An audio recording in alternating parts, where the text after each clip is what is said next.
Hello and welcome to Classics Confidential. In my second interview with Judy Hallett from the University of Maryland, we're going to be talking about classical reception and its potential for use in the teaching of Latin. We are both proud members of the Classical Reception Studies Network hosted at the Open University, and this is actually a topic in which we are very interested. There's a whole strand that is devoted to teaching and how do you teach classical reception, why do we do it, and about sharing best practice. So Judy, you have received a number of awards in teaching excellence. So tell us what your experience has been about teaching classical reception and how you incorporate that with language teaching. Well, as Lorna Hardwick has memorably said, the important contribution that classical reception has made to the study of the ancient Greek and Roman world is that it underscores why the classical world matters, why people value it. And of course, this applies not only to the languages, who has studied these languages, but also to the writers of these in these particular languages. And most of the Latin that I teach is fairly advanced, and we're reading individual canonical Roman authors, such as Cicero, such as Caesar, such as Ovid, such as Catullus.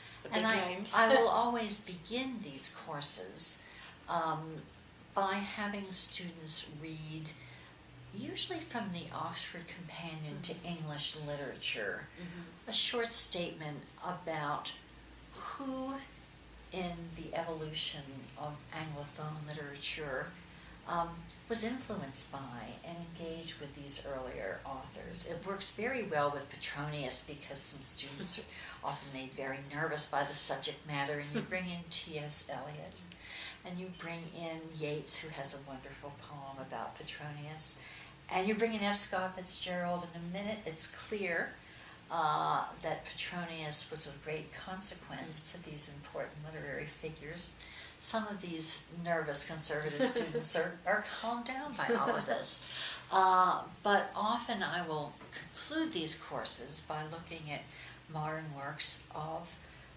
literature and drama that are inspired by these different classical authors and their writings. Most recently, Mary Zimmerman's Metamorphoses has been performed near where I teach. I know it's been a big success in London and on the Broadway stage, and we got to go see it, and we're going to read the play and look at what she took from the Ovidian text and what she left out and what she imported from other texts and what translation she used. I did not approve of her translation. All of these are very important important questions, and I think what the students really like is she chose a translator who strays very, very far from the Ovidian original, and it sounds very compelling when you read it, but if you know what Ovid is actually saying, it raises question marks, and so you have to have a good discussion about why. There are other translations. Yeah. Why did she choose this one?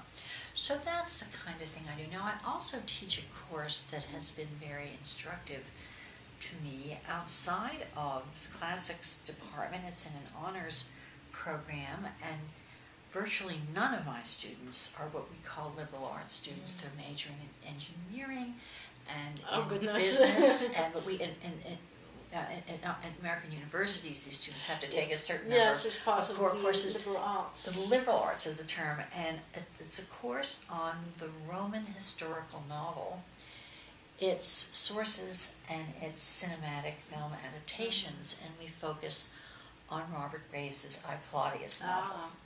And we read the sources that he drew upon. We read the sources that he decided not to consult. We compare what he did with what happened in that wonderful BBC series, which is still being shown in the U.S. and still going strong. Well, actually, it's still repeated here as well. It's amazing how well it's held up when you think of other series that have not held up. And we read other novels, and at the end the students look at some other films. They love Gladiator, that's what the reason they take the course. But they have a choice of 4 films: Gladiator, Spartacus. Funny thing happened the way to the forum, and my favorite, Monty Python's The Life of Brian. And the reason I choose these particular films is that there's serious scholarly analysis published of them, and the students can read about how engaged classical scholars treat this material with seriousness and respect.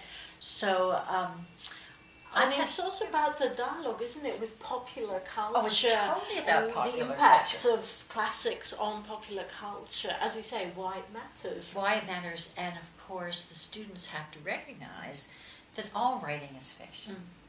That everything that an author puts on the page involves selection. There's a term, fruitful selectivities. You can't put everything in, even if you're drawing on historical accounts. That there are very good reasons for putting a fictional spin on historical details. There are ways you can not get into the head of Claudius. I don't care how much you're going to read in Tacitus or Suetonius. And so it's a very good experience for them, I think, to recognize how without this very rigorous education in classics, Robert Graves could not have written this, but there were all these other experiences in Robert Graves's life, beginning with his military service in the First World War, which drastically shaped the way in which he told Claudius the story. Yes. So, I mean, it's also about how the modern context influences our engagement with the classics and our dialogue with the classics, isn't it? Yes, I was very, very lucky because I was always trying to contextualize the 1930s as a time in which the Emperor Claudius would have been of great interest to my students. And I said, well, who was King of England then? Who was President of the United States? And for many years they kind of shook their head. And then the movie The King's Speech was released, and that really solidified everything for everybody. So now they understand what the issues were with the monarch at the time and why Claudius resonated, and that we in the U.S. similarly had a handicapped president who wasn't open, Roosevelt, about the fact that he was a polio victim, and he until the very end of his life he was never photographed in his wheelchair. He always pretended to be standing up, and what it means to have physical challenges when you're a leader. So that's been a good thing for my students to think about too. Again, it's about the close link between modern politics and classical models. Obviously, America has a particular close relationship. We with do. We unlike the denizens of the old world, where the Romans and the Greeks lived and conquered, we didn't have to have anything to do. Precisely, And you we could have said chose no it. to all of it. We chose it. We embraced this. So we were very selective in what we embraced, although sadly we did bring in the slavery, and that always brings up a lot of important questions. Interesting issues. And I mean, it's, talking of slavery, in modern Greece, I was never taught very much about ancient slavery. It was one of these things that were kept quiet. So, as you say, even in teaching, what you choose, what you select to teach, and what areas you choose to focus on actually are, is very meaningful. So you can silence certain things as well as... Another thing that's very challenging but rewarding to do is to look at what Latin and Greek texts were read by influential people of earlier generations. And in my class in Ovid, much is made of the fact that Ovid's Metamorphoses in particular were used as sex education for boys. Oh, goodness. In the U.S., and it was a British textbook that they used, and it was a fascinating book about how you read Ovid and kind of justified rape and all this kind of thing. But so Ovid was not shared with young women when they started these secondary schools and ultimately colleges for women, in which the classics was central to the educational experience.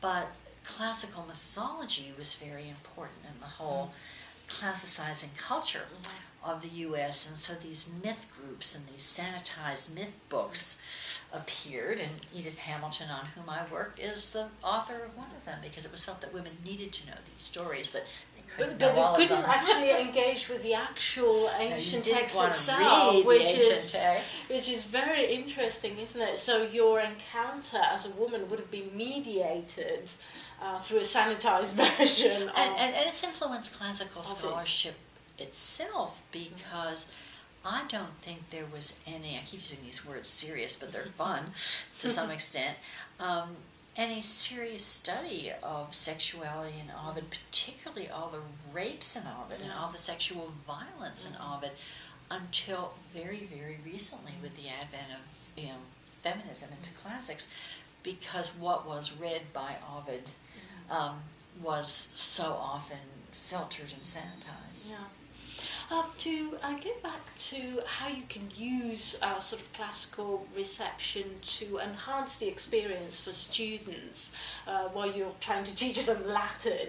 Can you talk a bit more about what you think are the benefits of this approach, rather than just teaching language or just the ancient I would texts? begin with the fact that I like students to critique published translations of the Latin works that we read from different periods, going back to the Elizabethan times, and some translations which are, more faithful to the original than others. I think that's a very, very good experience for students, because they see the benefit, especially in the poetry, of being able to read the Latin. There's no way that any English, or probably any other modern language translation, can fully convey the complexity and the beauty of the Latin text in someone like Horace and someone like Virgil. So I think working with translation as a form of reception is extremely important. Another thing that I think is very important to look at is to see how different kinds of genres in Latin and Greek literature have influenced later literature, and what it means to tell a story in an epic fashion as opposed to a tragic fashion, as opposed to a comic fashion, and to encourage students to think about genre as aesthetic perspective. And then, of course, I get a lot of pop culture into my courses, and if it's a dramatic text, the students often will write their own scripts and perform them. And there's a lot about classics and popular culture going on, which the students are very quick to find and bring in. And you want to give that as much status as anything else. Because it is part of our ongoing dialogue with the classical past, so it's worth studying. Can you talk perhaps a bit about some of the problems and the difficulties of adopting this approach? Well, the major challenge, of course, is that most of our students at the university level may have had some Latin in secondary school, but they certainly haven't had Greek. And their Latin obviously isn't going to be all that strong in many cases for different reasons. They won't have had, I had 5 years of very solid, rigorous training. That's very rare now. So you want to get them caught up in the languages so that if they want to be credentialed, whether it's to be a Latin teacher, we have these exams you have to take in the U.S., or to be seriously considered for admission to a graduate program in not only classical languages and literatures, but ancient history, archaeology. You need to get their languages up to a certain level. And you don't want to take away from the language study. The challenge is, how do you incorporate reception as an incentive for them to embrace the serious study of language more enthusiastically?